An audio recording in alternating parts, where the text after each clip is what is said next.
மகர ராசி அன்பர்களே, உங்கள் வாழ்வில் வெற்றி பெறுவதற்கு எல்லா விதமான சூட்சமங்களும் தெரிந்திருப்பீர்கள்.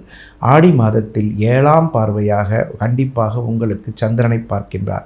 சந்திரனை சூரியன் பார்க்கும்போது சகல வெற்றியும் கிடைக்கும், வியாபார முன்னேற்றம் கிடைக்கும், தந்திரமாக செயல்பட்டு உங்கள் வாழ்க்கையில் முன்னேற்றத்தை அடைவீர்கள். மானம் மிகவும் முக்கியம் என்பதை கவனமாக பார்த்து கொள்வீர்கள். இரக்க குணமுள்ள உங்களை கடவுள் பார்த்து கொள்வார். மகர ராசியில் பிறந்தவங்க யாருமே ஒரு சித்தரை வணங்காமல் இருக்கவே மாட்டாங்க. சித்தர் வழிபாடு மிகவும் சிறப்பு. அது அவங்கள கேட்காமலே ஒரு சித்தர் கண்டிப்பாக அவங்களுக்கு அனுகிரகம் பண்ணிகிட்டே இருப்பார். காகத்துக்கு சாப்பாடு வைக்க மறக்காதீங்க. காகம் கண்டிப்பாக நம்மளுடைய முன்னோர்கள். ஏன்னா அட்டமாதிபதி என்று அழைக்கக்கூடிய சூரியன் கேந்திர ஸ்தானத்தில் இருப்பதனால் பௌர்ணமி அமாவாசை தினங்களில் சித்தர் வழிபாடு செய்து கொள்வதனால் சகல ஏற்றங்கள் ஏற்படும். அது மட்டும் இல்லாமல் பிரிந்திருந்த நண்பர்கள் சேருவீர்கள். 2 பேர் பிரிஞ்சிருந்தீங்கன்னா சேர்ந்துருவீங்க. மனதில் இருந்து வந்த கசப்பு நிலை தீரும். புதிய ஆபரணங்கள் கிடைப்பதற்கு வாய்ப்பு இருக்கிறத வச்சு பொழைச்சி எப்படியாவது நல்ல பேர் வாங்கணும்னு நினைக்கிற மகர ராசிக்காரங்களுக்கு ஆடி மாதம் முழுவதும் நீங்கள் வணங்க வேண்டிய தெய்வம் ஸ்ரீ ராமச்சந்திரமூர்த்தி. ஸ்ரீராம ஜெயம் எழுதுவோரை எப்போதும் ராமன் காப்பாற்றுவார்.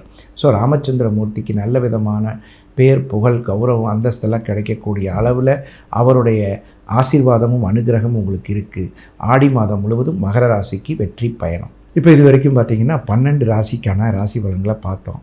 நிறைய பேருக்கு என்ன டவுட்டுன்னா, சார் நீங்கள் எல்லாருமே என்ன சொல்கிறீங்க, மழை போல் செல்வம் வரும், காசு வரும், பணம் வரும், தங்க கட்டி வரும் அப்படிலாம் சொல்கிறீங்க. அதெல்லாம் ஒரு மனசுக்கு ஆறுதலாக தான் இருக்குது. ஆனாலும் எங்கள் சுய ஜாதகத்தை பார்க்கணுன்னு எங்களுக்கு ஆசையாக இருக்காதா சார்? இது பிறந்த கால ஜாதகத்தை பார்த்தா தானே சார் பலன். இந்த கோச்சார பலன் என்ன சார்? ஒரு மன அமைதிக்கு தானே சார் அப்படி. ஒருத்தர் என்கிட்ட வந்தார். நான் சினிமாவில் நடிக்க போயிருக்கும் போது ஒருத்தர் கூப்பிட்டார். ஏங்க இந்த மாதிரி நீங்கள் நல்ல நேரம். ஆமாங்க, உங்கள் நிகழ்ச்சி நான் ரெகுலராக பார்ப்பேங்க. அப்போ நான் கேட்டேன், எங்கள் ஒரு தடவை கூட என்கிட்ட ஃபோன் பண்ணி அப்பாயின்மெண்ட் வாங்கலையே, 5 வருஷமாக பார்த்துட்ருக்கேன் அப்படின்னாரு. இப்போ என்னங்கன்னு கேட்டால், நீங்கள் சொல்கிறது ஒரு பாசிட்டிவாக இருக்குங்க, அதனால கேட்டுக்கிட்டு நான் பாட்டில் போகிறேன் அப்படிங்கிறார்.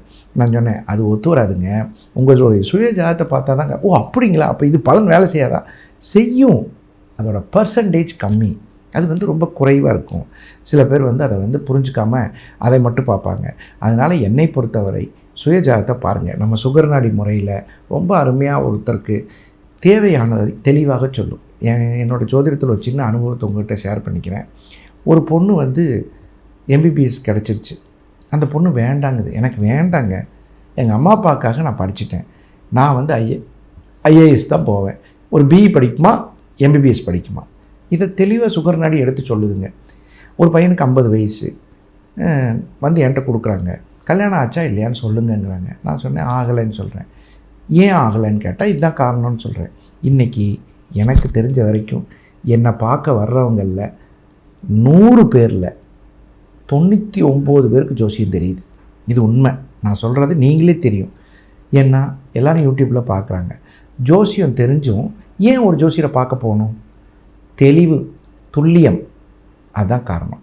அப்படி தெளிவும் துல்லியமும் பெறுவதற்கு தாராளமாக நீங்கள் என்னை அணுகலாம். நல்ல நேரம் நாகராஜ், நங்கநல்லூர் மற்றும் கோவை.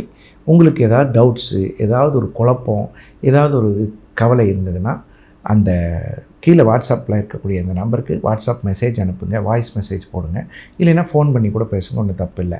பொருத்தம் பார்த்து கல்யாணம் பண்ணுங்கள். பொருத்தம் பார்க்காம கல்யாணம் பண்ணால் நிறைய மனவேதனைகள் வரும். பொருத்தம் பார்க்குறது ரொம்ப முக்கியம். இந்த மாதிரி நிறைய விஷயங்களை தெரிஞ்சுக்கிறதுக்கு நல்ல நேரம் நாகராஜ் அதில் நீங்கள் ஃபோன் பண்ணி கூப்பிட்டு கேட்டுக்குங்க.